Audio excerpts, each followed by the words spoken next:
Hi there, my name is Emily Johnson and I'm going to talk a little bit about the Benjamin A. Gilman International Scholarship. So if you want to know a little bit about the eligibility, the timeline for application, and a bit more about the application for the Benjamin A. Gilman Scholarship, stay tuned because you can get some money to fund your study abroad. Alright, so we're going to start off with the eligibility for the scholarship to make sure that you are a good candidate to receive the scholarship.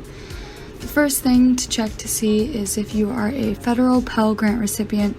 Now this is what my grant looked like in my school's portal for my financial aid, but depending on which school you go to, it might look a little bit different, so you'll have to check with your financial aid advisor to see if you are a recipient of this federal grant.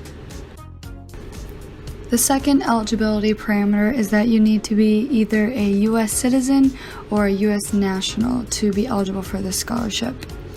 The third one is that you need to be gaining an undergraduate academic credit at your home university with this study abroad program, so check to see if your university accepts this program to be a approved program, or sometimes they call them non-approved if you are not guaranteed to receive that academic credit.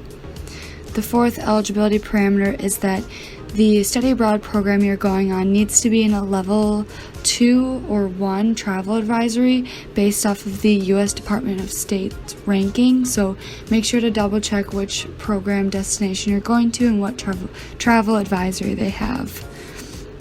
The fifth eligibility parameter is that you need to be going for a maximum program length of 1 academic year.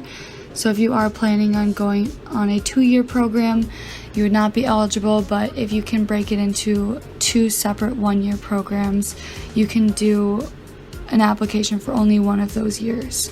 And then the minimum program length is 3 weeks. So that is for if you are in a 4-year institution, if it's 21 days, or if you're at a 2-year degree or a community college, the minimum can be 14 days. Next, we're going to talk a little bit about the timelines for when you should apply. Now, there are 2 separate cycles when you can apply, and if your program dates are within both of the cycles, you can choose to do either cycle, but it's always best to apply for cycle 1 if you're eligible, so that in case you don't get accepted for cycle 1, you can then apply for cycle 2. If your program starts between July 15th and October 15th, apply for the fall program application. If your program starts between December 15th and April 15th, apply for the spring program application. For summer programs beginning between May 1st and August 1st, there are 2 available summer application cycles. So depending on your study abroad program or international internship commitment deadlines, you should determine the summer application cycle that best meets your timeline. The Cycle 1 program dates will always start as if you're doing a calendar year.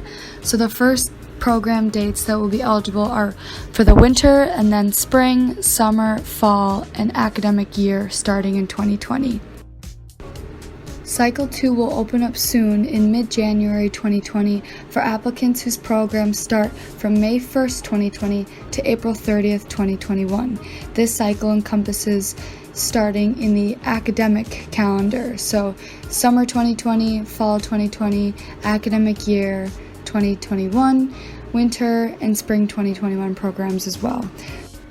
Now, there are not very many application materials that you need, but there are 3 specific things that you'll have to get together before you can submit your application. A general overview of what you'll need for this application is 2 written essays, an uploaded transcript, either official or unofficial, from any institution you've gained college credit from. You'll have to input your program information and select your 2 advisors that can correspond to your information. Now remember, you should always contact these 2 advisors before you submit your application. The first essay you'll have to complete is the Statement of Purpose. This essay will have a 7,000 character limit including spaces, in which you'll respond to all 4 prompts that they have given. The second essay you'll complete is the Community Impact Essay.